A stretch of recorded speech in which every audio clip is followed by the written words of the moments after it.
L'avez-vous déjà ressenti? Ce sentiment de vide, de creux, dans un endroit qui devrait être plein de vie. Vous êtes assis dans une belle vieille église. La lumière traverse les vitraux, peignant des couleurs sur les bancs vides. Vous entendez l'écho de votre propre respiration. Vous pensez à tous les dimanches que vous avez passés ici. Vous avez fait tout ce qu'on vous a dit de faire. Vous avez coché toutes les cases. Mais dans le silence, une question surgit du plus profond de vous. Est-ce tout ce qu'il y a? Est-ce vraiment cela suivre? Et si la structure sur laquelle nous nous appuyons était devenue une cage et non un sanctuaire? Le sentiment de vide n'est pas un signe d'échec. C'est un signe que votre âme se réveille. Soyons honnêtes avec nous-mêmes un instant. Faisons taire le bruit des attentes. Et si suivre Jésus n'avait jamais été une question de bâtiment, de chant ou de rituel? Pensez à un dimanche matin typique. Le réveil sonne. Vous vous habillez avec des vêtements réservés à ce seul jour. Vous précipitez la famille dans la voiture. Vous trouvez votre place habituelle. Vous saluez les mêmes visages. Banalité, la météo, l'équipe locale. La musique commence. Vous chantez les paroles à l'écran. Le pasteur parle. Vous hochez la tête. L'offrande passe. Le service se termine. La représentation est finie pour la semaine. Cette routine peut être réconfortante. Elle donne un rythme, une communauté. Mais où est la connexion dans toute cette activité? Engageons-nous vraiment avec le divin? Ou jouons-nous simplement une pièce culturelle? Faire tout bien dehors, mais vide dedans. C'est la tragédie de la religion sans vie, s'immuniser contre la vraie chose. Penser, aller à l'église, soin de l'âme, chanter, adorer. Non, l'adoration est la posture du cœur. L'énergie d'une salle bondée peut ressembler à un pouvoir spirituel. Nous pouvons nous laisser emporter et nous perdre dans la foule. Mais Jésus s'adressait à l'individu, même au milieu d'une foule immense. Une foule peut suivre pour les mauvaises raisons. Miracle, nourriture, spectacle. Un vrai disciple suit pour la relation. Quand l'euphorie tombe, que reste-t-il? La foi bâtie sur le groupe s'effondre.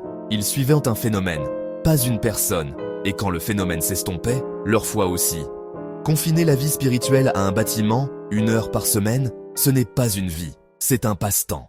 Au milieu du bruit de la religion, de la complexité et de la tradition, Jésus prononce 2 mots simples, « Suis-moi ». Il ne dit pas « Rejoignez mon organisation, mémorisez mon règlement, perfectionnez mes rituels ». Il dit « Suis-moi ». Nous avons souvent enterré l'appel sous des couches d'inventions humaines. Cette invitation ne concerne pas une destination, elle concerne un voyage.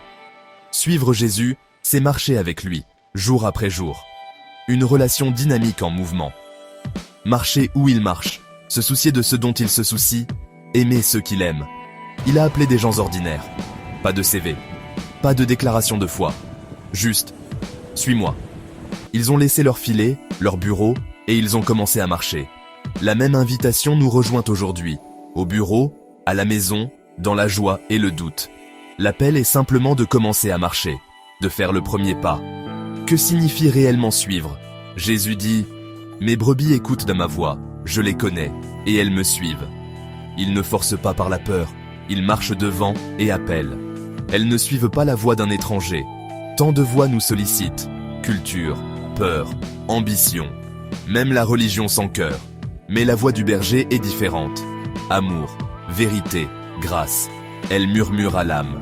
Apprendre à l'entendre n'est pas réservé à une élite. Cela se cultive par des pratiques simples et constantes. Lire son histoire comme une lettre d'amour. Prier, honnêtement. Écouter dans le calme. La religion donne une carte. La relation, un guide. Une liste de règles. Une voie à suivre. À sa voix, les autres s'estompent. Nous avons une encre. Nous avons un guide. Nous connaissons celui qui nous connaît. Et nous le suivons simplement. La vraie marche chrétienne commence quand tu entends sa voix. Suivre la voie du berger nous met sur un chemin différent de la foule. Jésus a parlé de prendre sa croix, d'une porte étroite, d'un chemin difficile que peu trouvent. Le monde dit « Pense à toi ». Jésus dit « Les derniers seront les premiers. Aimez vos ennemis, donnez aux pauvres ». Il allait vers ceux que tous fuyaient.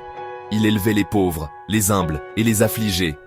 Porter une croix, abandonner nos droits, notre confort, notre réputation, pour aimer et servir. Ce n'est pas un devoir sombre, c'est un chemin de sens, de joie, de liberté. Pendant trop longtemps, nous avons cru que Dieu voulait d'abord notre comportement. Il cherche votre cœur. Une apparence irréprochable peut cacher un cœur éloigné. Dieu ne veut pas le costume du dimanche. Il veut le vrai vous, même brisé, même caché.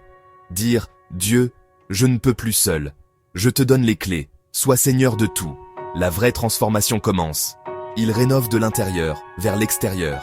Il guérit nos blessures, recable nos désirs, aimer ce qu'il aime, haïr ce qui brise son cœur. Ce n'est pas par l'effort intense, mais un don de grâce, en connexion à cœur ouvert avec lui. Dieu veut ton cœur, pas ton costume du dimanche. C'est le chemin de la croix et le chemin de la joie. Nous sommes arrivés à un carrefour. Nous avons perçu le vide de la routine, l'illusion de la foule, et entendu « Suis-moi ». Un chemin est pavé de traditions, de règles, d'efforts humains, de confort et d'approbation. Mais souvent, il mène à un vide silencieux. L'autre chemin est relation, confiance, abandon, présence, paix qui transcende. Aujourd'hui, vous pouvez sortir de la foule, laisser les traditions vides, choisir une relation vivante. Vous pouvez choisir la personne de Jésus plutôt que les systèmes des hommes. Le choix est clair. Souviens-toi, Christ seul, ni tradition, ni religion. Abonne-toi et active la cloche pour ne rien manquer.